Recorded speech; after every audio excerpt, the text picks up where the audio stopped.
සුබ දවසක් හැම දෙනාටම ඔස්ට්‍රේලියාව ඇමරිකාව සහ ඩුබායි සහ ශ්‍රී ලංකාවේ ඉඳලා මේ වැඩසටහනට සහභාගී වෙන හැම දෙනාටම යහපත් දවසක් ප්‍රාර්ථනා කරනවා. අද මේ වැඩසටහන ඔබ හැම දෙනාම වෙත මම ඉදිරිපත් කරන්නේ ලංකාවේ ශ්‍රී ජයවර්ධනපුර දියවන්නා ඔය සමීපයේ පිහිටි වල්පොල රාහුල ආයතනයේ ඉඳලා අද 15 වෙනි සෙනසුරාදා ශ්‍රී ලංකාවේ වෙලාවෙන් උදේ 9:00ට අද දවසේ මේ වැඩසටහන ඔබ වෙත ගෙන එන්න මහට ආරාධනා කළේ ගීතා මිත්‍රපාල මහත්මිය. එතුමිය අවස්ථා කිහිපයකදීම මට කතා කරලා මේ සඳහා ආරාධනා කළා. අද මේ වැඩසටහන කරන්න ප්‍රධාන අරමුණ යෙදුනේ පසුගිය ජුලි මාස 31 වෙනි දින ඔබ අතරින් අභාව ප්‍රාප්ත වන්න යෙදුණු අතුල රවීන්ද්‍ර කුරුකුල සූරිය මහත්මයා සිහිපත් කරන වැඩසටහන හැටියටයි අද මේ වැඩසටහන ඔබ හැම දෙනාම වෙත ගෙන එන්නේ. ඔබ හැම දෙනාම තම තමන් ඉන්න ස්ථානවල ඉඳලා මේ වැඩසටහනට හැමෝම එකම තැන එකම ස්ථානයක ඉඳගෙන එකතු නොවුනට ලෝකයේ විවිධ තැන්වල ඉඳලා එකම වෙලාවේ එකම ආකාරයට ඔබ හැම දෙනාම මේ වැඩසටහනට සහභාගී වෙනවා. අතුල රවීන්ද්‍ර කුරුකුල සූරිය මහත්මයා සිහිපත් කරමින් එතුමාට පින් අනුමෝදන් කිරීම අරමුණු කරගෙන.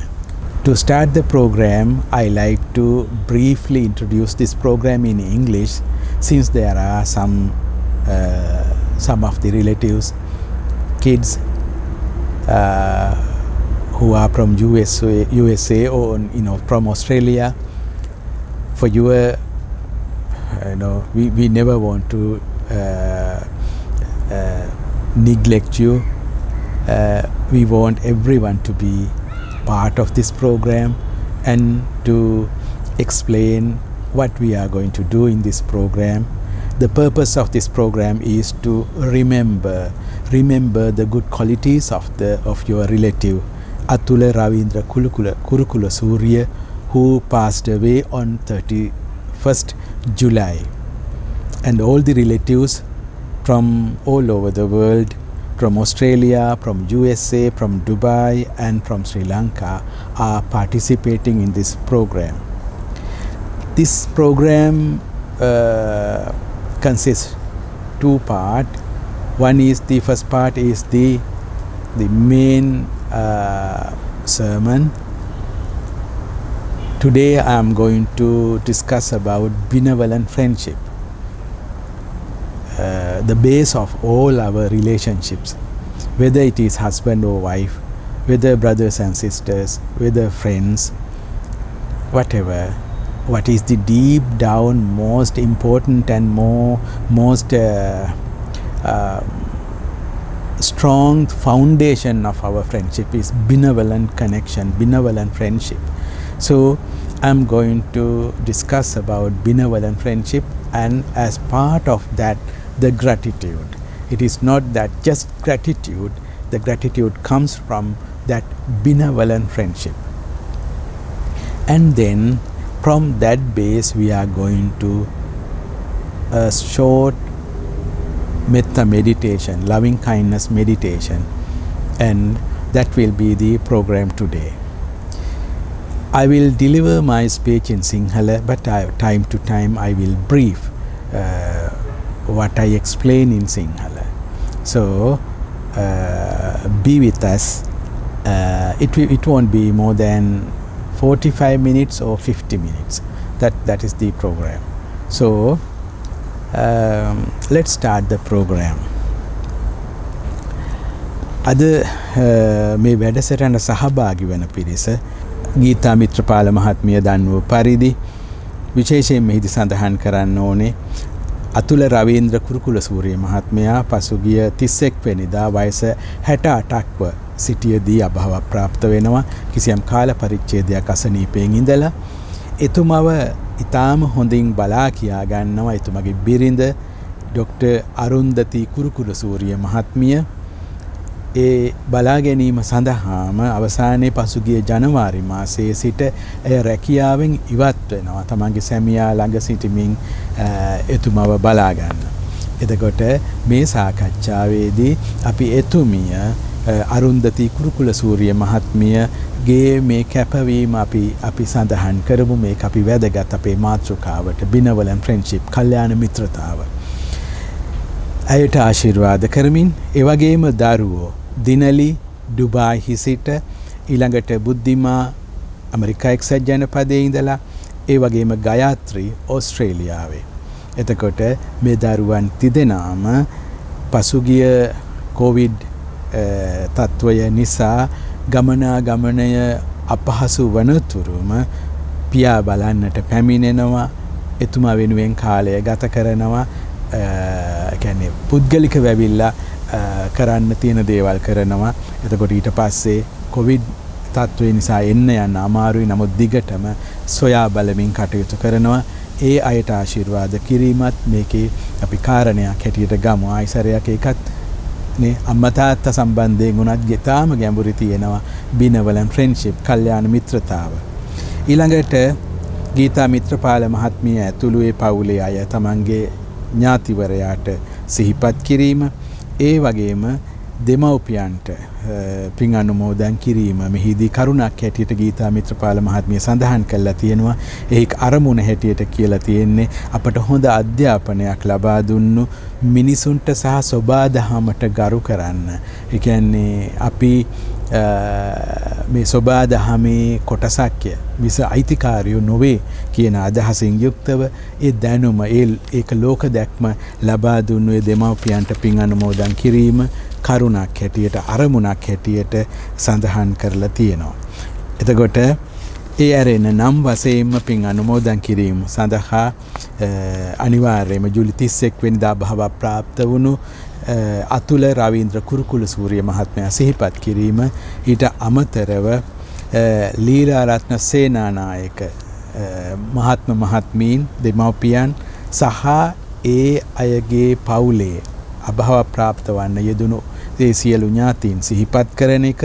ඒ වගේම ඩොක්ටර් කේ.සී.ඩී. පෙරේරා සහ ෆ්ලොරන්ස් පෙරේරා, ඒ කියන්නේ අතුල රවීන්ද්‍ර කුරුකුලසූරිය මහතාගේ දෙමව්පියන්ට සිහිපත් කරන එක, පින් අනුමෝදන් කරන එක. ඊළඟට වෙත්තසිංහ මහත්මීන් දෙදෙනා සිහිපත් කොට පින් අනුමෝදන් කිරීම. ඊළඟට සුදත් ජයසිංහ 2017 දී මිය යනවා. එතකොට එතුමා සිහිපත් කිරීම. ඊට පස්සේ මිත්‍රපාල මහතා සහ මහත්මිය. එතකොට මේ නම් සඳහන් කරපු අය සිහිපත් කරමින් පින් අනුමෝදන් කිරීම මේ ධර්මදේශනාවේ මේ වැඩසටහනේ අරමුණක් වෙනවා. අපි මාතෘකාව හැටියට ප්‍රකාශ කළා අපේ අද දේශනාවේ මාතෘකාව වෙන්නේ ඇත්තටම මනුෂ්‍ය සම්බන්ධතාවල ඊටාම ගැඹුරු, ඊටාම ශක්තිමත් බුදුදහමින් කියා හිටින මෛත්‍රිය පදනම් කරගත්ත සහ සම්බන්ධතාවයක ගැඹුරු අවස්ථාව කල්යාණ මිත්‍රත්වය කියන එක. ඒක කල්යාණ මිත්‍රත්වය කියලා සාමාන්‍ය සමහරට අපි මේක දන්නවා කල්යාණ මිත්‍රත්වය කියන වචනය. හැබැයි හැම වචනයක්ම විශේෂ අර්ථයක් සහිතව කතා කරන්නේ. එතකොට දැන් මේ මිත්‍ර කියන වචනයෙන්ම තමයි මෙත්තා හැදෙන්නේ. මිත්‍රත්වය ඒකෙන්ම තමයි මෙත්තා, මෛත්‍රිය. එතකොට මේ මිත්‍ර කියන එක ඇතුලේ තියෙනවා මේ මෛත්‍රිය කියන අදහසත්.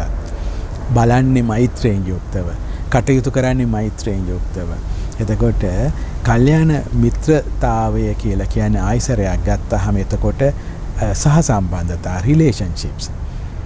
එතකොට මේ ධර්මදේශනාවට අදාළ කාරණා කියනකොට දෙමව්පියන් සිහි කරන්න ඕනේ ඇයි කියන එකේදී සඳහන් වෙනවා හොඳ අධ්‍යාපනයක් දීම සහ මිනිසුන්ටත් ගහකොළ සතා සීපාවා සහිත පරිසරයටත් ගරු කරන්න, ආදරය කරන්න ඉගැන්වුවා කියලා. අන්න එතන තියෙන්නේ ආයසරයක් ඔන්න ඔය කියන මිත්‍රත්වය.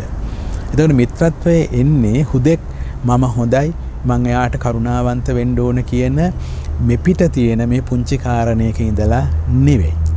ලොකු දැක්මක ඉඳලා.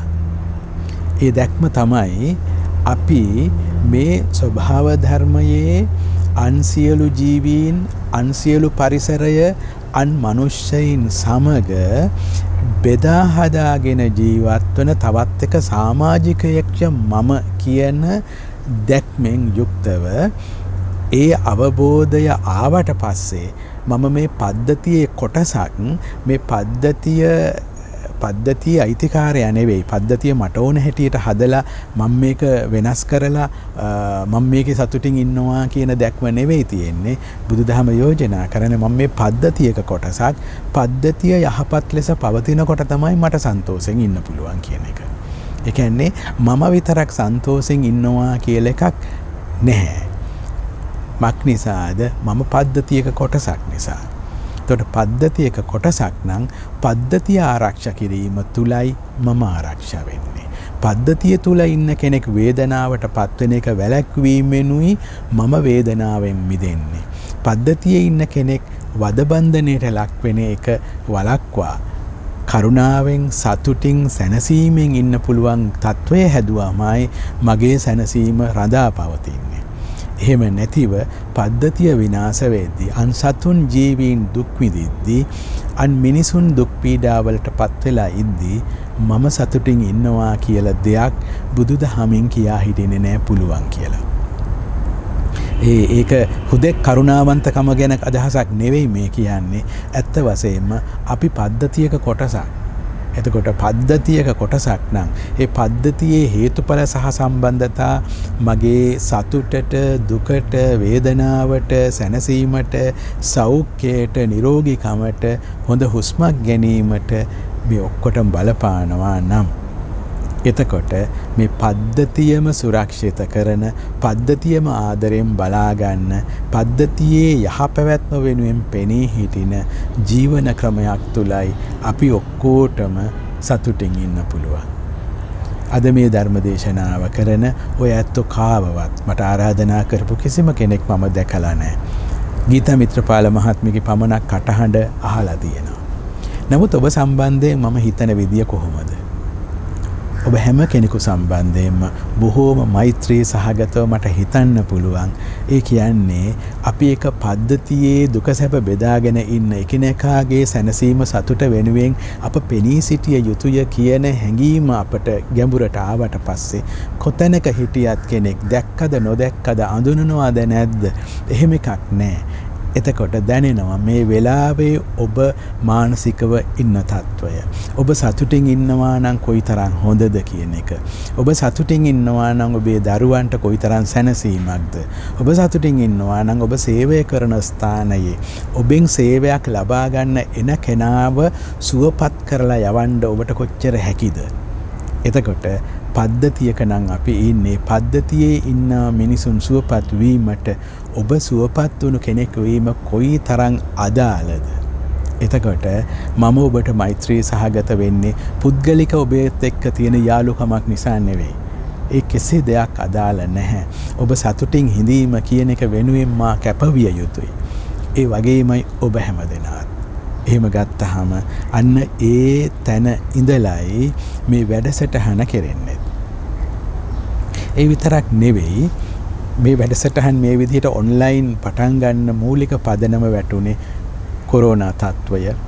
එතකොට ඒ තත්වය තුල අපට බොහොම සම්බන්ධ පාසල් ගුරුවරියක් එංගලන්තේ ජීවත් වෙන විශාල ශිෂ්‍ය පිරිසක් ගොඩනංවපු එතුමියගේ බාල සහෝදරයා මිය යනවා මේ රෝගී තත්වයෙන්.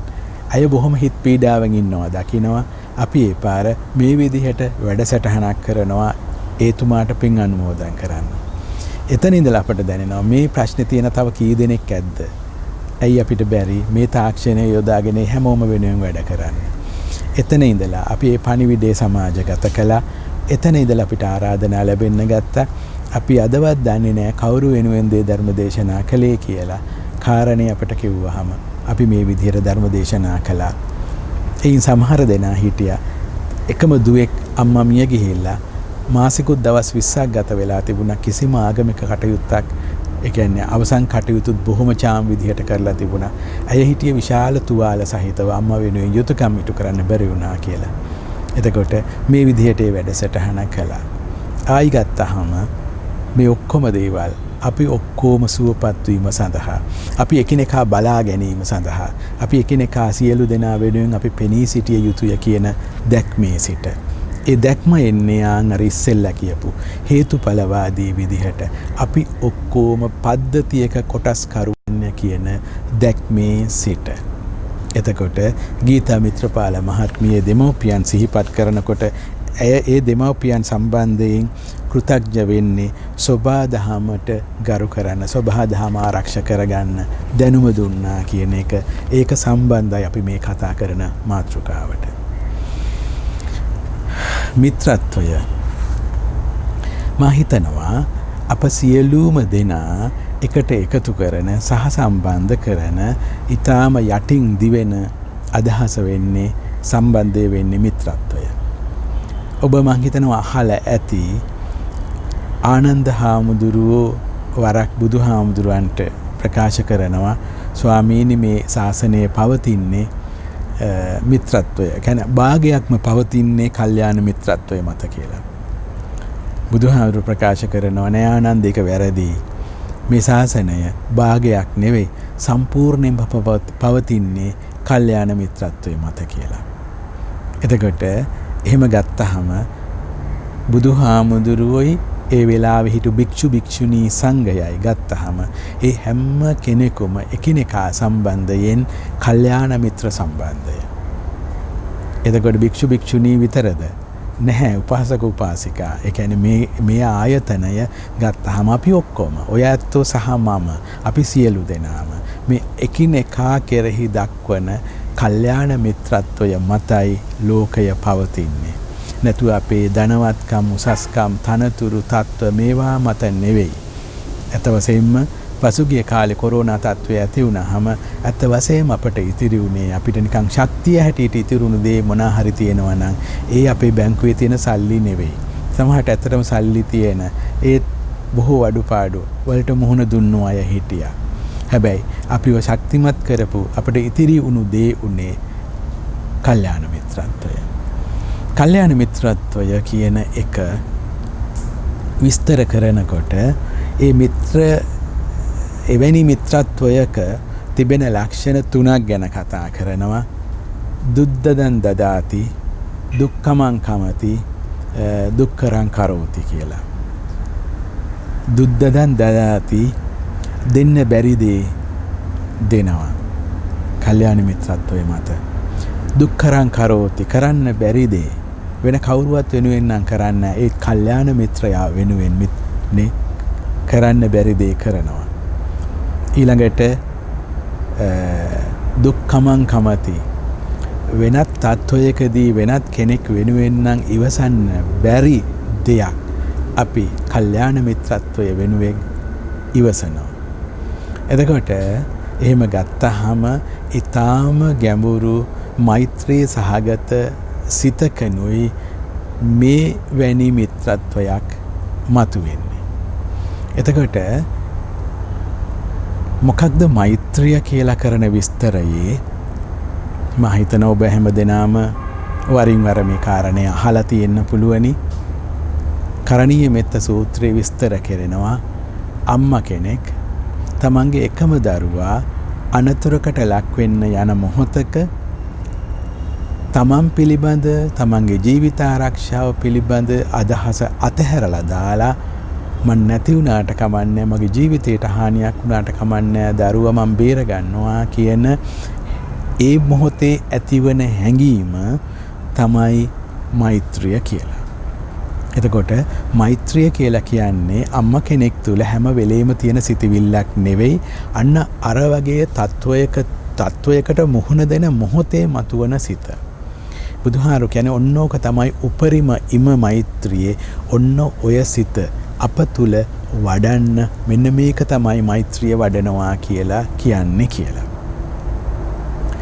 දැන් මෙහෙම කිව්වහම කෙනෙකුට හිතෙන්න පුළුවන් එහෙමනම් මේක දරුවෝ ඉන්න අම්මලාට විතරක් කරන්න පුළුවන් දෙයක් නේ.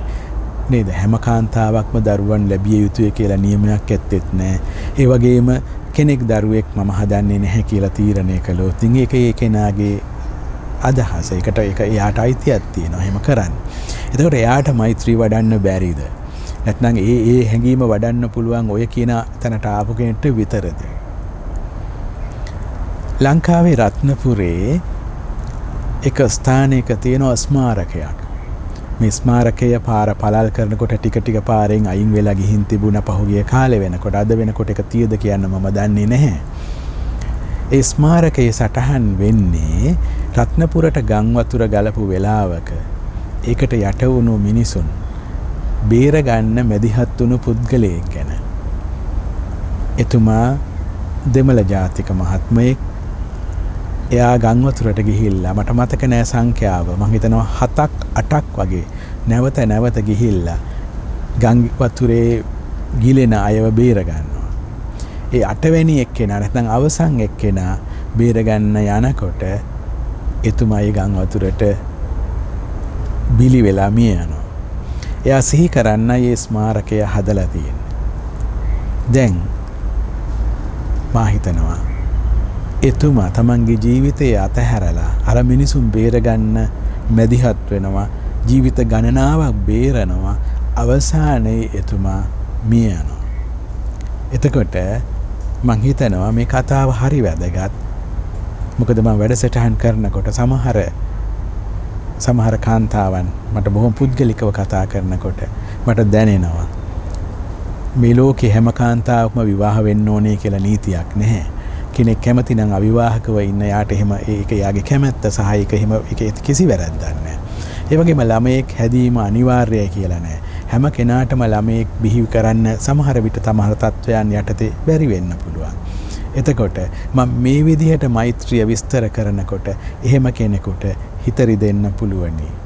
එතකොට ආයි ගත්තොත් මෛත්‍රිය පිළිබඳව කරන විස්තරයේ තුල පවා කෙනෙකුට හිතට රිදීමක් එනවා නම් ආයි සැරයක් මගේ පැත්තෙන් මම මෛත්‍රිය අතහැරලා මෛත්‍රිය පිළිබඳ සවිඥානික කමකින් නැතිව සංවේදී කමක් නැතුව නිකන් ඔහේ මෛත්‍රිය ගැන කතා කරන්නෙක් වෙනවා.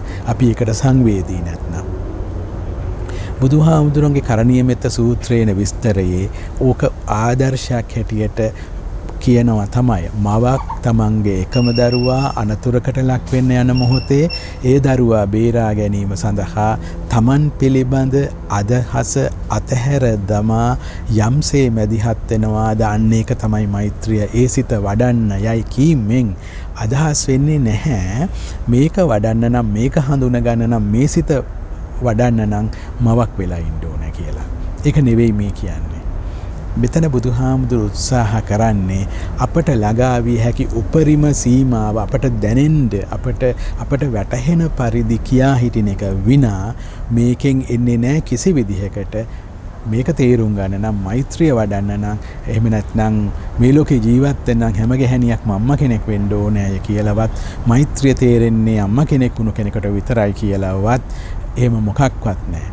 මං ඉස්සෙල්ලා කියපු රත්නපුරේ ගම් වතුරට බිලි වෙන ඒ ජීවිත බේරගත්ත පුද්ගලයා තුල පෙන්눔 කරන්නේ උපරිම මෛත්‍රියක්. එයා තමන්ගේ ජීවිතය අතහැරලා අන් අයගේ ජීවිත බේරනවා. ඒ තමන්ගේ දරුවොත් නෙවෙයි, දන්න අයත් නෙවෙයි.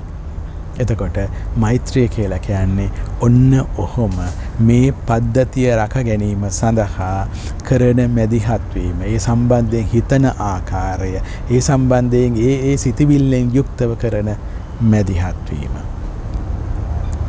If I brief what I explained so far, first part was to understand that we are dependent on or interconnected with the nature, with all the other living beings and with people who are living around and who are living all over the world.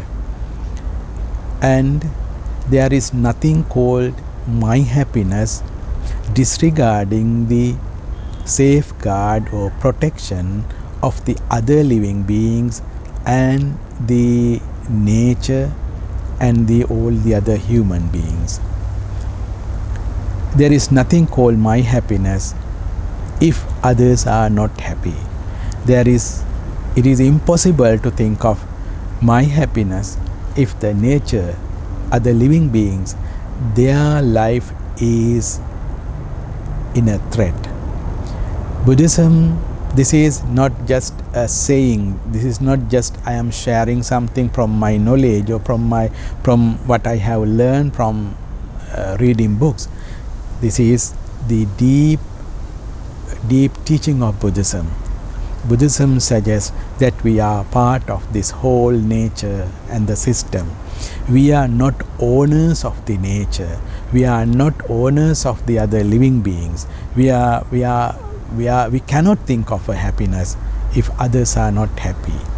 So, to be happy, what we have to do is to contribute, to intervene for the happiness of well-being of other living beings and the nature, the air, water resources, soil, and human being, all other fellow human beings. And that way only we will find the healing, happiness, satisfaction. So this comes from this interconnectedness, the basic teaching in Buddhism, that dependent origination theory or conditional genesis theory. I am sure you have heard of these two words. In Pali we call it Paticca Samuppada. Everything is interconnected, everything is interdependent. Everyone is interconnected, everyone is interdependent. Myself is something dependent origined. So there is nothing called myself if we disregard all the others who are living around. If you are not there, there is nothing called myself. So this is the deep down philosophy of Buddhism when we go for to discuss the idea of loving kindness. It is not that we have to be compassionate or full of loving kindness because it is what I have to do, or it is to be a good person you have to do it. It is not. Buddhism suggests we are to understand the interconnectedness, to see we are part of this whole thing. Then we have to protect the whole thing. Then only I will find solace, I will find healing, I will find happiness. So from that base we go to Metta Bhavana or loving kindness meditation. That is to prepare our mind, our thought to think of whole living being with that benevolent friendship. And second part of this discussion, I talk about the benevolent friendship, that is the Kalyana Mittata in Pali. And there are three qualities that Buddha says about Kalyana Mittata, benevolent friendship. You do things that you cannot do for any other person but for the benevolent friend, your friend. Okay? And that comes from that benevolent friendship. You do certain things you will not do any other person but for your friend you do it. Dukkharam karoti and duddhadan dadati. You give what you cannot give for any other person but for your friend. And dukkhamam kamati. You bear something you cannot bear for any other person but for your friend. And when I read the mail I got about the wife of Atula Ravindra Kurukula Surya, the sacrifice, the way the wife Arundhati Kurukula Surya, the way she worked, and the dedication, deep down what they show is this benevolent friendship. I like to share with you one story. I did my postgraduate studies in New Delhi. I was in Jawaharlal Nehru University, Narmada Hostel. I was in the third floor. Every evening at 5 o'clock, I come to the balcony to see a beautiful scene. I always like to see that. a couple, maybe they were over 70 years old, over 70 years old couple. Every evening 5 o'clock I see them walking. They go for a walk and they come to the, in front of our hostel there was a cement bench, and they sat there, and at least they talk with each other. They talk and talk maybe 1 hour or 45 minutes. They were about 70 years old, and still they have things to discuss. Still they can talk for hours together. Every day they come for this walk, and every day they sat on that bench and they spend time about 1 hour sharing, talking. And our relationship, in young age, our attraction will be for something different. And once you become parents, your role changes. And once your children become grown up, ඔබේ සම්බන්ධතාවය, එතකොට ඔබේ සහසම්බන්ධතාවය වෙනස් වෙනවා. Your relationship may change. And when we become old, again, it will gradually change. But still, something there unchanging. That is the benevolent friendship. That is nothing. It is nothing for money, nothing for anything, nothing for gaining things, but that deep down connection. And Buddhism promote that. One may ask whether it is attachment. It is emotional connection that heal each other, that help each other to survive, to go ahead, to bear things, to bear certain things, that unbearable pain sometimes. And it comes from that deep understanding of our connectedness. And this is what the Kalyana Mitrata or benevolent friendship. And I explain in Sinhala, once Venerable Ananda asked from the Buddha, he just said that the half of this whole community of Sangha, or the whole teaching exists because of half of the existence rely on the benevolent friendship. Then Buddha says, no, Ananda, it is not correct. The whole community survive because of the benevolent friendship, not the half but the whole. So our connectedness, your connectedness with each other, whether you are living in Melbourne, whether you are living in Dubai, whether you are living in Australia, whether some of you are living in Sri Lanka, that doesn't matter.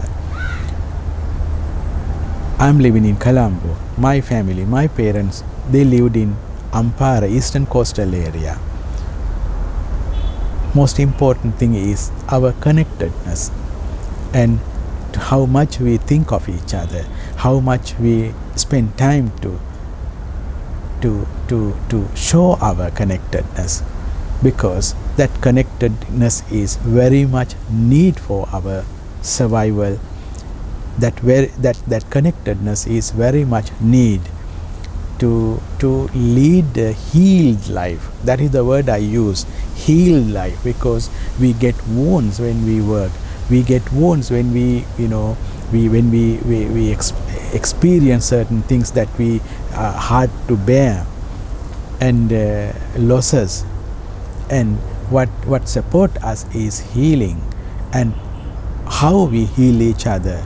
That is, it is we who can do that with our way of working with others, how considerate we are, how much we are caring. And that is what heal each other. To think whether someone is living far away, that doesn't matter. That when we know that each other, we are caring each other, that helps that to heal. And that is what make us survive. That is what make us to live. So The metta bhavana is nothing but to make your mind to do that. And I briefly explained what is metta in Buddhism. In Karaniya Metta Sutta, it explains the love, or the way the mother acts when she sees her only child in a risk, and there she decides that I will risk my life to protect my child. That is that moment, the feeling, that thought, that is what metta, that is how it has been explained. But it doesn't mean only mothers can understand metta, or only women who have delivered children to this world can understand metta. It is not. I explain one story. One gentleman who lived in Ratnapura in Sri Lanka, he, in a flood time, he decides to jump into the flood water to save certain lives, and at the end he saves certain few people. At the end he loses his life. And it is what Buddhism suggests, the metta. He is not a mother, and so this is what, to understand the Buddha marks that this is the level that you have to achieve. So that thought everyone we can develop, and as far as we develop that, our connectedness with the nature, with other people who are living with us, and those who are, our relatives, friends, and those who come to get service from us at our office, they all are benefited because they feel that is something others can feel. That is why metta meditation. And මෛත්‍රී භාවනාව කියලා කියන්නේ මෙන්න මේ සඳහා අප සූදානම් වෙන එක, අපේ සිත සූදානම් කරන එක. එතනදී දැන් කෘතඥතාවය කියන අදහස ගීතා මිත්‍රපාල මහත්මිය යෝජනා කළා. කෘතඥතාවය සම්බන්ධව කතා කරනවා නම් හොඳයි කියන එක. කෘතඥතාවය කියලා කියන්නේ gratitude. අපි හදපුවනේ, අපි සමහර විට පුංචි කාලේ අපි කොච්චර ලෙඩ දුක් වෙන්නේ නැද්ද? එතකොට ඒ වයින් අපිව රැකගෙන අපිව ඉස්සරහට ගේන දෙමව්පියෝ කොයිතරම් මහන්සි වෙන්නේ නැද්ද? ඒ අය දුක් විඳින්නේ නැති අපිට ඒ දුක පෙන්වන්නේ නැතුව ඊළඟට අපිව ඉදිරියට ගෙනියන්නේ ඒගොල්ලෝ කරපු කැපවීම. එතකොට ඒ සම්බන්ධයෙන් අපි ආපහු හිතනකොට එතකොට අපේ හිතෙන් ඇති වෙන අම්මා තාත්තා වෙනුවෙන් ලොකු කෘතඥ බවක්. ඊළඟට අපේ දැන් මෙතනදිත් අතුල රවීන්ද්‍ර මහත්මයා ගැන කියපු දේ තමයි පවුලේ අනිත් හැමෝම ගැන සොයා බලපු එක. ඒ සම්බන්ධයෙන් වන මතකය. එතකොට මේ මතකයත් එක්ක පෙරලා අප තුලින් එන්නේ මොකක්ද? කෘතඥ වීම. ඒ සම්බන්ධයෙන් අප හිත තුල තියෙන ගෞරවය, සැලකීම. එතකොට බුදුදහමේ මං ඉස්සෙල්ලා කියපු බුද්ධ චරිතයේ මේ කෘතඥතාවය සම්බන්ධ කතා, ආදර්ශ විශාල ප්‍රමාණයක් තියෙනවා. ඒ සමහර ඒවා අපට ඒ සම්බන්ධ ගැඹුරු අවබෝධයක් ලබා දෙන විදිහේ අවස්ථා. ඒ විතරක් නෙවෙයි, සමහර දෙනා වෙනුවෙන් බුදුහාරු පසුගමන් යනවා, Tamanට ආදරෙන් සැලකපු අය වෙනුවෙන්. ඊළඟට එවැනි අය අසනීපෙන් කියලා දැනගත්තාම බුදුහාරු බොහෝ දුර යනවා අය බලන්න. එතකොට එහෙම ගිහිල්ලා ඒ අයව මානසිකව සතුටු කරනවා, මානසිකව ඒගොල්ලෝ සුවපත් කරන්න බුදුහාමුදුරු මැදිහත් වෙනවා. එතකොට ඒ තමන්ට යහපතක් එනේ. එතකොට ආයි ගත්තහම එතන එන්නෙත් අර අපි ඉස්සෙල්ලා කතා කරපු ගැඹුරු දාර්ශනික පදනමේ ඉඳලයි මේක කෙරෙන්නේ. ඒක නැතිව මම හොඳ නිසා මම අනික් කෙනාට ග්‍රැටිටියුඩ්, කෘතඥ වෙනවා කියන එකට එහා ගිහිල්ලා මේ පද්ධතිය පවතින්නේ එහෙමයි. උදාහරණයකට මෙහෙම කියමු. අපිට කරුණාවෙන් ආදරයෙන් කටයුතු කරන කෙනෙකුට අප සංවේදී අඩුකම නිසා අපේ කෘතඥතාවය ප්‍රකාශ කරන්න බැරි වුණොත් එතකොට ඒක එයාට බලපානවා. එතකොට ඒ බලපෑමෙන් පස්සේ යාට ආයිකත්වත් තුවාල වෙනවා. අපි කතා කරනවනේ තුවාල වෙනවා කියලා. දෙතුන් පාරක් මේක වෙනකොට එයා තව කෙනෙකු වෙනුවෙන් අර විදිහට යහපත්ව හිතලා වැඩ කරන එක ඒකට එයා දුර්මුඛ වෙන්න පුළුවන්. මං කරලා වැඩක් නැහැ කියන තැනට එන්න පුළුවන්. ඕන තරම් ජීවිතේ අපට එහෙම අය හමු වෙනවා. එතකොට අනික් පැත්තෙන් කියන්නේ අපි යමක් කළ යුත්තේ අපිට ආපහු කෘතඥතාවයක් අපේක්ෂා කරගෙන කියන එක නන් නෙවෙයි. බුදුදහමින් එන අදහස තමයි අනික් කෙනා කෘතඥ වුණත් නැතත් අපේ කාර්යයන් අපි කරන්න ඕනේ කියන එක. මම හිතනවා මහගම සීකරගේ ප්‍රබුද්ධ කියන ඒ කෘතියේ තියෙනවා කෙනෙක්ට උදව්වක් කරනවා. එයා ඒ පාරේ උදව්ව ලබාගෙන ස්තුතියි කියන්නේ නැතුව යන්න යනවා. එතකොට හිතේ රිදීමක් ඇති වෙනවා. ඊට පස්සේ ප්‍රබුද්ධ කල්පනා කරනවා ඇයි මං එයාගෙන් ස්තුති කරන්න බලාපොරොත්තු වෙන්නේ. එයා මට අවස්ථාවක් දුන්නනේ මිනිස්සෙට උදව් කරන්න. එයා එහෙම ඇවිල්ලා මගෙන් උදව්වක් බලාපොරොත්තු වුණු නිසානේ මට ඒ උදව්ව කරන්න පුළුවන් වුණේ. ඒ පාර ප්‍රබුද්ධ කියනවා එයාට ස්තුතියි මට අවස්ථාවක් දුන්නට මිනිස්සෙට උදව් කරන්න කියලා. සම්පූර්ණයෙන් අනිත් පැත්ත. එතකොට අපි යමක් කළ යුත්තේ ඔය කියන ස්තුතියක් හෝ කෘතඥතාවයක් අපේක්ෂාවෙන් නෙවෙයි. එහෙම කිසිවක් අපේක්ෂා නොකොට අපගේ කාර්යය කළ යුත්තේ අර ඉස්සෙල්ලා කියපු පද්ධතියක් හැටියට අපි එකිනෙකාට සහසම්බන්ධ නිසා පද්ධතියක් හැටියට එකිනෙකාට බැඳී ඉන්න නිසා පද්ධතියක් හැටියට එකිනෙකාගේ හිතේ සන්තෝෂයේ සැනසීම අදාළ වන නිසා එනිසයි අපි එහෙම කරන්න ඕනේ. හැබැයි අර හේතුඵලවාදී විදිහට මේ ගමන යන්න නම් කෘතඥ වීම අනිවාර්යයෙන්ම ඒ අදාළ කෙනා අනිත් කෙනා සතුටට සැනසීමට සහ තව තවත් ඒ සම්බන්ධයෙන් වැඩ කරන්න ධෛර්යය දෙන දෙයක් වෙනවා. ඒ වගේම එහෙම කෘතඥ වෙනකොටයි අපිට සැනසීමක් එන්නේ. සමහර වෙලාවට හදිසි අභාවයක් වුණාම තරුණ වයසේ එනනම් ලෙඩ වෙලා කාලයක් තිස්සේ හිටපු නැති කෙනෙක් අභාවයට පත් වුණාට පස්සේ සමහර විට ඉතිරි වෙන අයට ගොඩාක් වේදනාව සහ තුවාල ඉතිරි වෙනවා. මක් නිසාද ඒ අයගේ ගනුදෙනු අවසන් කරගන්න බැරි වුණා. මට මෙහෙම කරන්න මං හිතාන හිටියා මට ඒකට අවස්ථාව ලැබුණේ නැහැ කියලා. එහෙම ගත්තහම අපිට කෘතඥතාවය පළ කරගන්න බැරි වුණොත් ආයිසරයක් ඒකෙන් අපට තුවාල වෙනවා. උදාහරණයක් හැටියට අතුල රවීන්ද්‍ර මහත්මයා අසනීපෙන් ඉන්න වෙලාවේ ඔබ හැමදෙනාම ඒ බිරිඳ සහ දරුවන් Tamanට පුළුවන් උපරිම ලෙස ඒ සඳහා කැප වුණාට පස්සේ දැන් තුවාල නැහැ. නැත්නම් ඔබට තුවාල ඉතිරි වෙන්න පුළුවන්. යම් තත් ආයිසරයක් කියන්නේ මේවා අනිවාර්යෙන්ම මෙහෙම කරන්න ඕනේ කියලා එකක් නෙවෙයි. මක් නිසාද අපේ ඒ කෘතඥතාවය ප්‍රකාශ කරන විදිහත් ආයිසරයක් හේතුඵලවාදයට යටත්. උදාහරණයක් හැටියට දරුවන් 3 දෙනාට ඕන තරම් ආසාව තියෙන්නේ නැති තාත්තව බලන්න යන්න. හැබැයි හේතුඵලවාදී විදිහට අපිට ඕන වුණාට එහෙම යන්න අපි හිතන විදිහම කරන්න බෑ. අනිත් තත්වයන්ට අනිත් හේතුඵල සම්බන්ධතාවලට යටත් අපි හිතන දේ ක්‍රියාත්මක කිරීම. කොවිඩ් තත්වය යටතේ ගුවන් යානා වැඩ කරන්නේ නැත්නම් එතකොට අපි හිතුවත් ඒක කරන්න බෑ. එතකොට ඒකින් ආයිසරයක් කියන්නේ අපි හරි ලයිස්තුවක් හදලා මෙන්න මේවා ටික කරාට පස්සේ තමයි කෘතඥතාවය පළ වුණා වෙන්නේ කියලා එකක් නෙවෙයි. එතකොට කෘතඥතාවය සම්බන්ධ අපේ අදහස ක්‍රියාත්මක කිරීම ආයිසරයක් හේතුඵල තත්වයන් යටතේ පාලනය වෙනවා. ඒවට යටත්වයි අපිට කරන්න වෙන්නේ. එතකොට ආයිසරයක් අපි හිතන විදිහ හේතුඵලවාදයෙන් වියුක්ත කරලා අරගෙන මෙහෙමයි අපිට කරන්න තිබුණේ මෙහෙම කරන්න බැරි වුණානේ කියලා දෙයක් නැහැ. මට ඒක කරන්න ඕන වුණත් අනිත් තත්වයන්ට යටත්ව මට කරන්න පුළුවන් උනේ මෙන්න මේ ප්‍රමාණයටයි.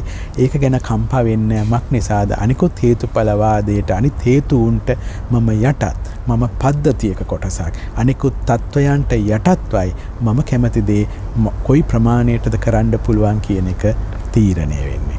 එහෙම ගත්තහම බුදුදහමේ මම හිතනවා ඔබ අහලා ඇති වචනයක් තියෙනවා මෝහය කියලා. බොහෝ වෙලාවට මේක දැන් ලෝභය කිව්වොත් විස්තර කරන්න ලේසි. අපි යමක් සම්බන්ධයෙන් ඇතිවන කෑදර සිත මේක මට ගන්න ඕන කියන තණ්හාදික සිත. ලෝභය. ද්වේෂය කියන්නේ තව කෙනෙකු කෙරෙහි පවත්නා හෝ තමන්ම කෙරෙහි පවත්නා තරහ. ද්වේෂය. බුදුදහම කියනවා මෙන්න මේ දෙක මේ දෙකෙන් වෙන් වෙන්න ඕනේ. අපි මොන දෙයක් කරත් ලෝභයෙන් යුක්තව ඒක පිරිසුදු ක්‍රියාවක් නෙවෙයි. අපි මොන දෙයක් කරත් ද්වේෂයෙන් යුක්තව ඒක පිරිසුදු ක්‍රියාවක් නෙවෙයි. තුන්වෙනි එක තමයි මෝහයෙන් වෙන්වීම. ඕක තමයි අමාරු එක විස්තර කරන්න. මොකද්ද මෝහයෙන් වෙන් වෙනවා කියන්නේ? ඔන්න ඕක තමයි මං ඉස්සෙල්ලා විස්තර කළේ. අපිට පෙනෙන්නේ නැහැ අපි අර ඉස්සෙල්ලා කියපු විදිහට පද්ධතියක් හැටියට අපි සහසම්බන්ධයි. මම කියලා කියන්නේ අන් අයගේ මැදිහත් වීමෙන් ගොඩ නැගුණු කෙනෙක්ද? මම මේ හිතන විදිහ, කතා කරන විදිහ, මේ අඳින විදිහ, මේ සියල්ල මේ මට ඕන විදිහට මං හදාගත්තා නෙවෙයි. මම භික්ෂුන් වහන්සේ කෙනෙක් කියලා මම මේ හිතන් ඉන්න එක මේ සමාජයේ තිබුණු එකක්. මං උපදිනකොට මේ ඇඳුම ඇඳම තමයි භික්ෂුවක් වෙන්නේ කියන එකත් මම හදාගත්තා නෙවෙයි. ඒක සමාජයේ තිබුණ දැනුමක් හැටියට ඇවිදින්. එතකොට මේ මම කියන මේ ඔබ ඉදිරියේ පෙනී හිටන අනන්‍යතාවය පවා අන් අය විසින් නිර්මාණය කරපු එකක්. එතකොට මේ මමය කියලා කියන්නේ මේ පද්ධතියේ මේ අන් අයගේ සහසම්බන්ධයෙන් ගොඩ නැගුණු එකක්. බුදුදහම කියන ඔන්න ඕක දකින්න බැරිකම තමයි මෝහය. හේතුඵල සහසම්බන්ධතාවයේ ඵලයක් ඔබ හැමදෙනාත් මමත් කියන එක අපි දකින්නේ. මම හිතනවා මේ මම තමයි මේ මම හිතනවා මම මේ මට ඕන හැටියට ඉන්නවා නෑ. මට ඕන හැටියට කියලා හිතලා මම ගන්න තීරණයත් ආයි සැරයක් මේ පද්ධතියෙන් හැදුණු ආකාරයකින් ආපු තීරණයක්. එතකොට මම කියලා කියන්නේ ඔන්න ඔහොම ගොඩ නැංවීමක්. ඔබ කියලා කියන්නේ ඔන්න ඔය පද්ධතියේ ගොඩ නැංවීමක්. ඊළඟට මම කියලා මේ මොහොත කියලා කියන්නේ මේ හේතුඵල සම්බන්ධයෙන් ගොඩ නැගුණු එකක් වෙනවා වගේම තව අවුරුද්දක් යනකොට මම ඊට වඩා වෙනස්. මගේ ශාරීරිකව වෙනස් වෙන්න පුළුවන්. හිතන විදිය පොඩ්ඩක් වෙනස් වෙලා තියෙන්න පුළුවන්. තව ගොඩක් දේ වෙනස් වෙලා. ඒ වෙනස් වීම උනේ කොහොමද? ආයිසරයක් හේතුඵල සම්බන්ධතාවය සහිතව. මෙන්න මේක දකින්න එක තමයි මෝහය කියන්නේ. මේ දකින්න බැරි එක. දකින්න පුළුවන් නම් අන්න ඔබ මෝහයෙන් ඉවත් වුණා. අපි මෝහයෙන් ඉවත් වුණා. අපි ඉස්සෙල්ලා මෛත්‍රිය ගැන කරපු සම්පූර්ණ සාකච්ඡාව හුදෙක් මම මෛත්‍රී සහගත වෙලා හොඳ කෙනෙක් වෙනවා. එතකොට මට හොඳයි. එහෙම නෙවෙයි අපි එක කතා කළේ. අපි හේතුඵලවාදී විදිහට මුළු පද්ධතියටම සහසම්බන්ධයි. එහෙමනම් ඒක මගේ වැඩක් මෛත්‍රී සහගත වෙන එක. ඒ අවබෝධයෙන්ුයි අපි මෛත්‍රිය තේරුම් ගත්තේ. මෝහයෙන් වෙන් වෙන අනිත් කාරණය තමයි අපේ හිතන විදිය කියන එක. මේක බොහෝම විස්තර වශයෙන් බුදුදහමේ එනවා. කොහොමද සංකල්ප දැනෙන්නේ? අපේ ඇස් වලින් රූප දැකලා ඒ රූපය සම්බන්ධ තර්ක විතර්ක ගොඩනගලා අපි ඒ පාර හදා ගන්නවා අදහසක්. ඊට පස්සේ අපි යම් දේ හිතනකොට අපි අර හදාගත්ත දත්ත මත තමයි අපි තීරණ ගන්නෙ. එතකොට මේ විදිහටත් අපි සුදු ජාතිකයෙක් දැක්කොත් එයා ගැන අපි හිතන විදිය ඒක හැදිලා තියෙනවා. ඒක හැදුනේ කොහොමද? අපේ අත්දැකීම් සහ එක පුද්ගලයෝ කටයුතු කරපු ආකාරයේ ප්‍රවෘත්ති පත්‍ර මේ හැම දෙයින්ම ආපු දත්ත ටික දාලා අපි හදපු එකක් තියෙනවා. ඒ පාර ඒකෙන් තමයි සුදු ජාතිකයේ දැක්ක ගමන් අපි හිතන විදිය අර ඇත්තටම මේ පුද්ගලයා ගාව කොහෙත්ම සහ සම්බන්ධ නැති අදහස් ප්‍රමාණයක් අපි හිතනවා මෙයා මෙහෙම වෙන්න ඇති කියලා. ඒ අපි හදාගත්ත එක. එතකොට අපි වැඩුණු වයසක පුද්ගලයෝ නම් මේ විදිය හදාගත්ත විශාල ෆයිල් ප්‍රමාණයක් දරාගෙනයි අපි ඇවිදින්නේ. යමක් සුවඳක් රසක් එනකොටම අපි මේ ෆයිල් වල තියෙන අතීතයේ හදාගත්ත දේවල් වලුයි දකින්නේ. එතකොට හැබැයි එකම දේ අපි දන්නේ නැහැ මෙහෙම එකක් වෙන්නේ කියලා. අපි හිතනවා මේ මම තමයි හිතුවා මේ වෙලාවේ. නමුත් නෑ මේ අතීතයේ හදපු ප්‍රපංචයි මේ වැඩ කරන්නේ. බුදුදහම යෝජනා කරන ඕනෝක දකින්න බැරි කමත් මෝහය කියලා. එතකොට අපි මෛත්‍රී සහගත වීම, ග්‍රැටිටියුඩ් කෘතඥ වීම කියන ඒවා හුදෙක් මේ අපේ ඇතුළත ක්වොලිටිස් වර්ධනය කරන වැඩ හැටියට විතරක් ගන්නවට වඩා මෙන්න මේ ලෝක දැක්මේ ඉඳගෙනයි මේ මුළු ක්‍රියාවලිය පිළිබඳ විද්‍යාව. ඒක තමයි විද්‍යාව උදපාදි කියලා කියන්නේ. මේ වෙන දේ මන් දකින්නවා දැන් කියන එක. එතකොට බුදුදහමේ එන මෛත්‍රිය, කරුණාව, ඊළඟට මෙත්තා, කරුණා, මුදිතා, උපේක්ඛා මේ සියල්ල අයිති වෙන්නේ ඔන්න ඔය හේතුඵල සහ සම්බන්ධය සහිත ලෝකයේ පැවැත්ම, අපේ සංකල්ප ගොඩනැගෙන ආකාරය, අපේ අනන්‍යතා ගොඩනැගෙන ආකාරය, අපි එකිනෙකා සමග සම්බන්ධතාව මෙන්න මේ දැක්මේ සිට මම කොහොමද ලෝකයේත් එක්ක ගනුදෙනු කරන්නේ කියන එක. එතකොට අන්න ඒ වැඩේදී මෙත්තා අපි විස්තර කළා. ඒක අපේ හිත හදාගන්න විදිය, හිත සකස් කරගන්න විදිය, කරුණා කරුණා කියන එක ඊටාම වැදගත්. ඉංග්‍රීසි භාෂාවෙන් අපි පාවිච්චි කරනවා එම්පති කියලා වචනයක්. එම්පති කියලා කියන්නේ අනෙකාට දැනෙන විදිහ තමාගේ අත්දැකීමක්සේ. එතන මම නම් හිටියේ මේ අත්දැකීමට මුහුණ දීලා තියෙන්නේ මම නම් මම කොහොමද හිතන්නේ මට කොහොමද දැනෙන්නේ එයාට දැනලා තියෙන්නේ ඒකනේ මේ වෙලාවේ. එතකොට අනේ පව් කියන අදහසින් නෙවෙයි අපි මැදිහත් වෙන්නේ. ඔය කියන අවබෝධය යාට දැනෙන දේ මට දැනෙනවා. යාට දැනෙන වේදනාව මට දැනෙනවා. එතකොට අපි මැදිහත් වෙන විදිය අනේ පව් කියලා උඩ තැනක ඉඳන් පල්ලෙහා ඉන්න කෙනෙක් එක්ක ගනුදෙනු කරනවා නෙවෙයි. සමානයෙක් හැටියට එතන ඉඳගෙන යත් එක්ක බෙදා ගන්නවා කියන එක. බුදුදහමේ කරුණා මුදිතා කියලා කොටස් දෙකකට වෙන් කරලා තියෙන්නේ එම්පති හෙවත් සහකම්පනය. කරුණාවේදී දුකට වේදනාවටපත් වුණු කෙනෙක් එයාට දැනෙන ආකාරය මම ඒ සංවේදනය මම ඇති කරගෙන එයා සමග එකතු වෙනවා. ඒක කරුණාව. කෙනෙක් සතුටටපත් වෙලා ජයක් ලබලා තිනවා සන්තෝෂෙන් ඉන්නවා. ඒක මට ලැබුණා නම් මට දැනෙන්නේ කොහොමද?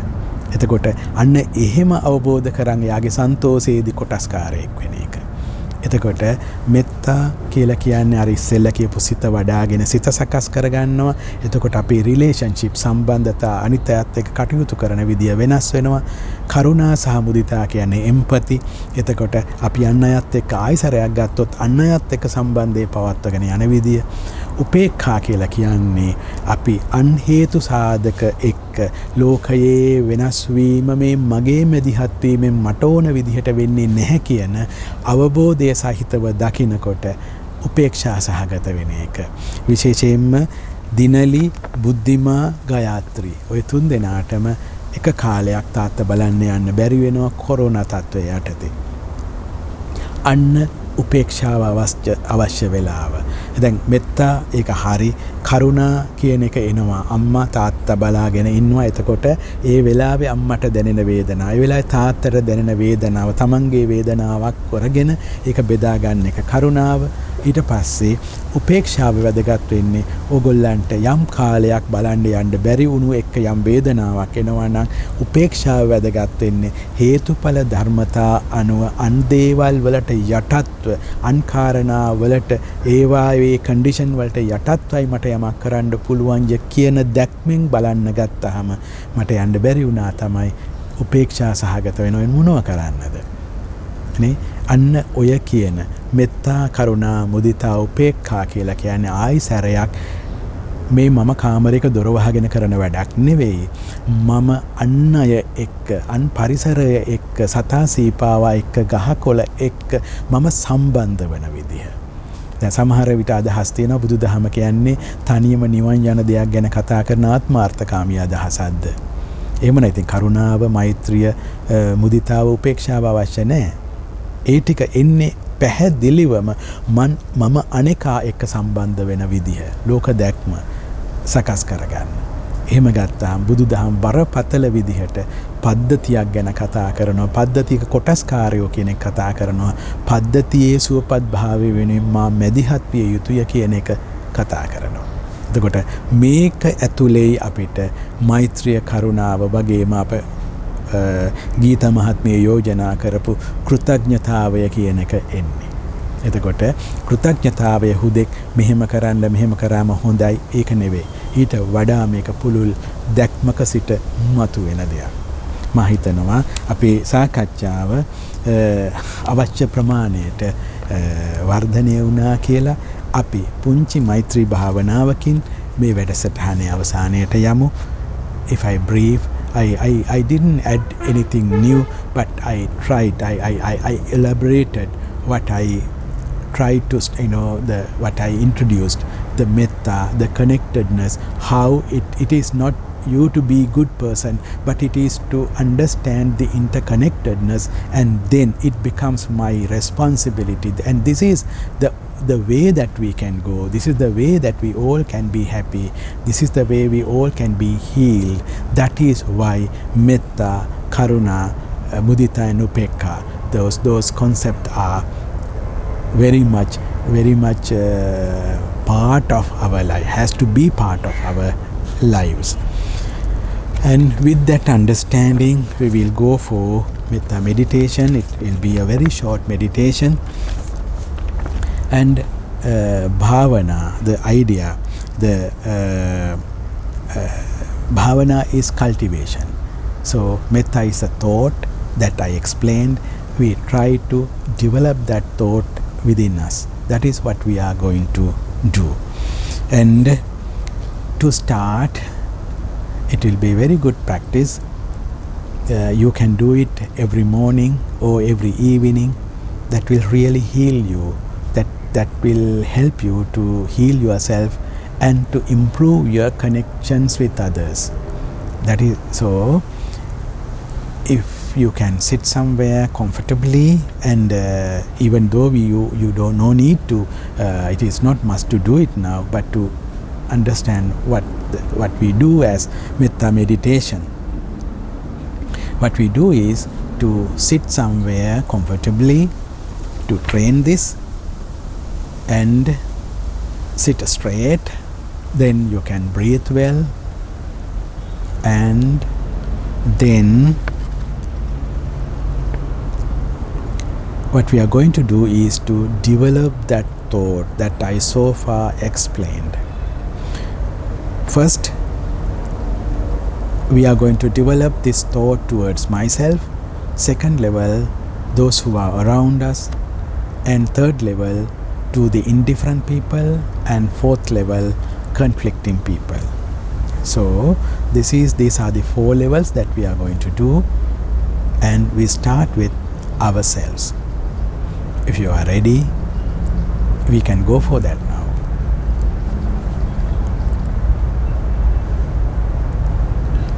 Here, even for a few moments, we give up all thoughts of ill will, all thoughts of harmfulness. We wish everyone, starting with ourselves, those dear to us, those neutral to us, and even those disagreeable to us, to be well and happy. This will create the necessary conditions to heal ourselves, our hearts, and allow our minds to respond calmly and compassionately in all situations without giving into anger, which can escalate to hate and violence.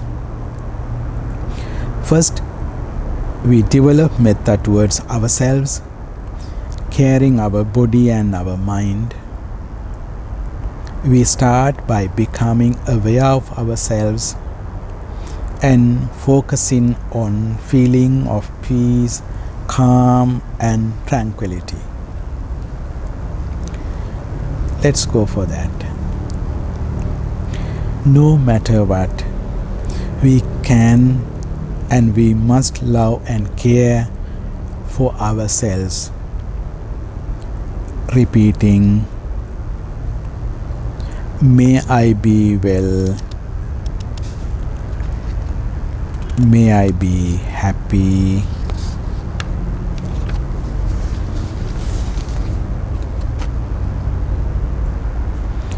and the way to be well and happy is by letting go all thoughts of ill will towards anyone and all thoughts of harmfulness. So, may I be free from ill will, may I be free from thoughts of harmfulness.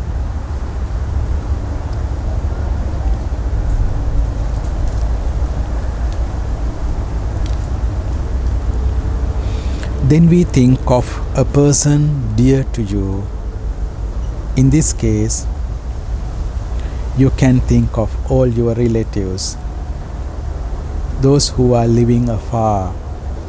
Let's include everyone and bring them into your mind as vividly as you can, and think of the good qualities of them.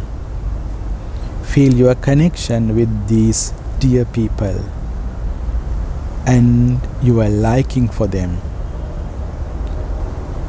The same manner, think of all the people who are dear to you.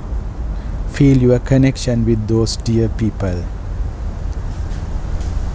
and encourage these to grow by repeating, may they be well, may they be happy, may they be free from ill will, may they be free from thoughts of harmfulness.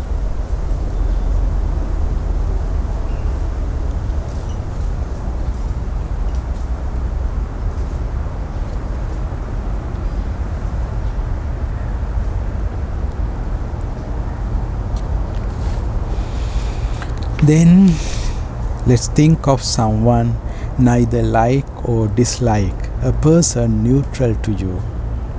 This may be someone you do not know well but see around.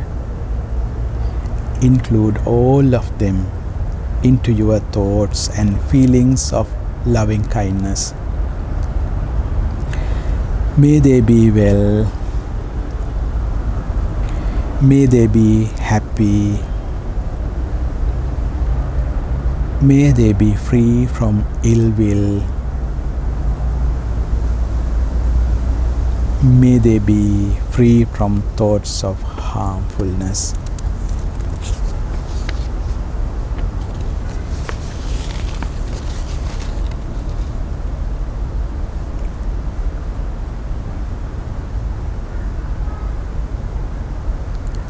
Let's go for the next level. Let's think of someone you dislike, disagreeable person, someone you are having difficulty with. Trying not to get caught up in any feelings of anger, think of them positively and send your metta to them as well. May they be well, may they be happy, may I have not feeling of ill will towards them, may they be free from ill will,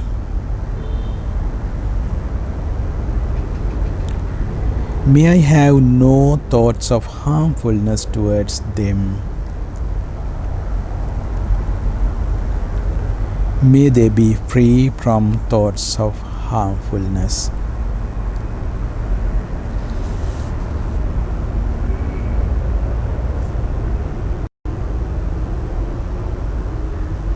In the final stage, first of all, you think of all 4 people together: yourself, the friend, the neutral person, and the disagreeable person.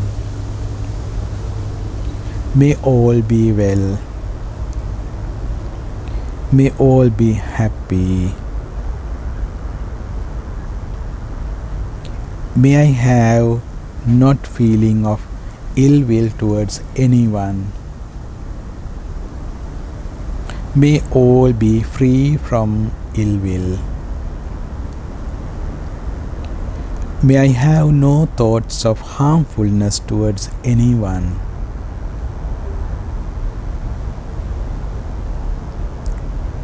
May all be free from thoughts of harmfulness.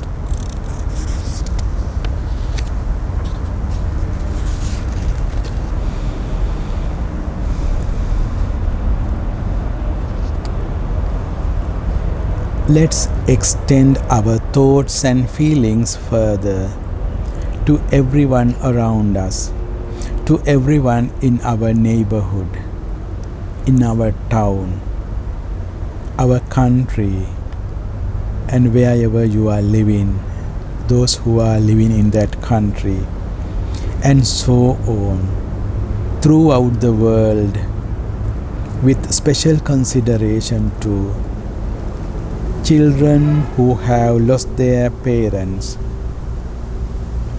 parents who have lost their children, wives who have lost their husbands,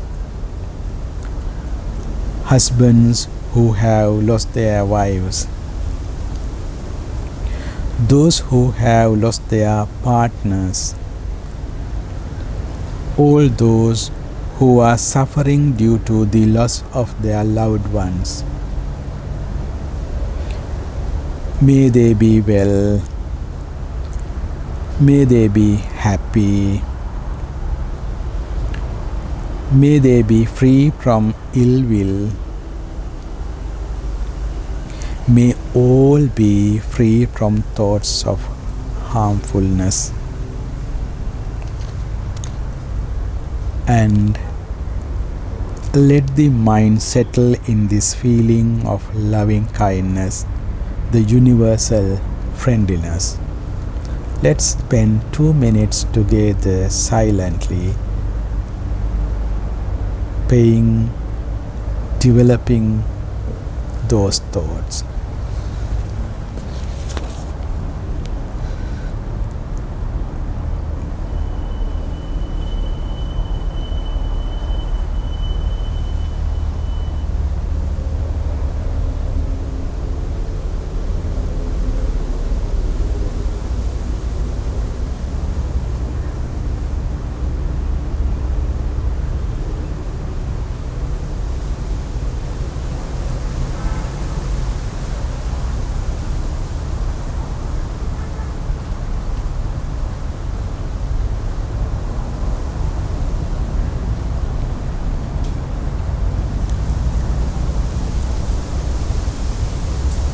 Dukkhappatā ca nidukkha, bhayappatā ca nibbhaya, sokappatā ca nissokha, hontu sabbe pipanino.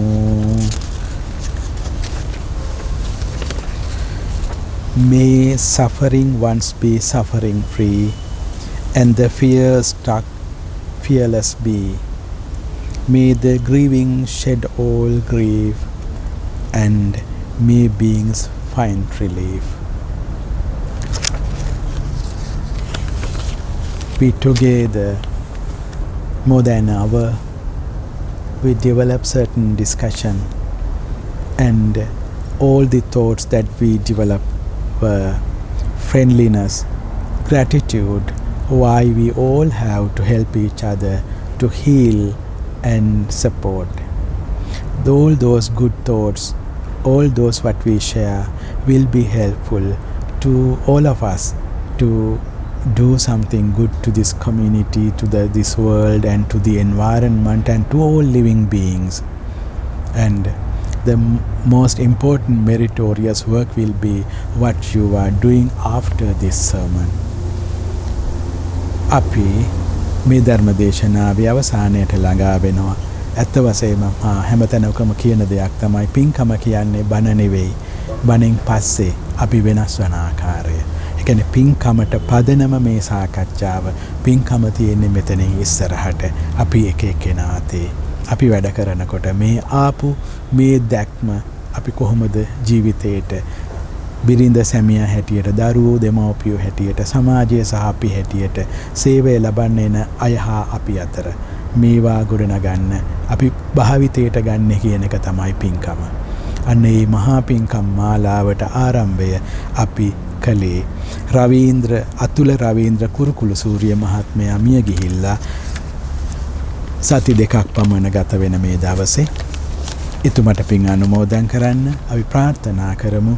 අප සියලු ආකාරයෙන්ම ගොඩනංවන ලද යහපත් සිතිවිලි, අපි සියලු ආකාරයෙන් ගොඩනගපු යහපත් ශක්තිය, කුසල් චේතනා එතුමට ශක්තියක් වේවා. අපි දන්නේ මෙතනින් එහා මොකක්ද වෙන්නේ කියලා. එතුමාට මේ ශක්තියක් විය හැකි තත්වයක් තිබෙනවා නම් කිසිත් ලෝභයක් නැතුව අපේ සියල්ල ඒ තැනැත්තා වෙත ලබා දෙමු. එතුමා සුවපත් වේවා. කෙලවර ශාන්ත නිවනින් සැනසීම දැකීමට හේතු වාසනා වේවා කියලා ප්‍රාර්ථනා කරමු. ඒ වගේම ලීලාරත්න සේනානායක දෙමව්පියන් අපි සිහිපත් කරමු. ඒ සියලු දෙනා, ඒ වගේම KCD පෙරේරා සහ ෆ්ලොරන්ස් පෙරේරා දෙපළ මේ පින් අනුමෝදන් වේවා. වෙත්තසිංහ මහත්මීන් දෙපළ මේ පින් අනුමෝදන් වේවා. 2017 දී මේ පරලෝකීය සුදත් ජයසිංහ මහතා මේ පින් අනුමෝදන් වේවා. මිත්‍රපාල මහතා සහ මහත්මිය මේ ආදී කොට සියලු දෙනා මේ පින් අනුමෝදන් වේවා. සුවපත් භාවයට පත්වෙත්වා, කෙලවර ශාන්ත නිවනින් සැනසීම දකිත්වා කියලා ප්‍රාර්ථනා කරමු. ඒ වගේම අරුන්දති කුරුකුල සූරිය මහත්මිය ඔබතුමී කරපු ඒ කැපවීම පවුලේ ඥාතීන් හැටියට සියලු දෙනා දරුවෝ හැටියට අගය කරනවා. ඔබතුමීට නිරෝගී සම්පත් සතුටින් සැනසීමෙන් ජීවත් වෙන්න ශක්තිය ලැබේවා. අප සියලුම දෙනා ඔබතුමීට ආශිර්වාද කරනවා. නිවුණු සැනසුණු සාන්ත ජීවිතයක් ගත කරන්න ඔබට ශක්තිය ලැබෙන්න කියලා. ඒ වගේම දිනලි බුද්ධිමා ගයාත්‍රී ඇතුළු ඒ දරුවන් සහ ඒ පවුලේ අනිකු සියලු දෙනා දරු මුණුබුරනේ සියලු දෙනා සතුටින් සැනසීමෙන් ජීවත් වෙන්න ඔබ හැමට ආශිර්වාදයේ ශක්තිය ලැබේවා. ඊළඟට ඒ ගීතා මිත්‍රපාල මහත්මිය මේ වැඩසටහනට මැදිහත් වෙලා ඒ පවුලේ සියලු දෙනා වෙනුවෙන් ඒ කරපු මැදිහත් වීම එතුමියටත් අපි ආශිර්වාද කරමු. සතුටින් සැනසීමෙන් තමන්ගේ පවුලේ සියලු දෙනා සමග ජීවත් වෙන්න ධෛර්ය වාසනාව ලැබේවා. අපි හැම කෙනෙකුටම සැනසීමෙන් නිවුණු ජීවිත ගත කරන්න මේ සාකච්ඡාව උදව් උපකාර වේවා කියන ප්‍රාර්ථනාවෙන් යුක්තව අපි ධර්මදේශනාව අවසන් කරමු. ඔබ හැම දෙනාටම තෙරුවන් සරණයි.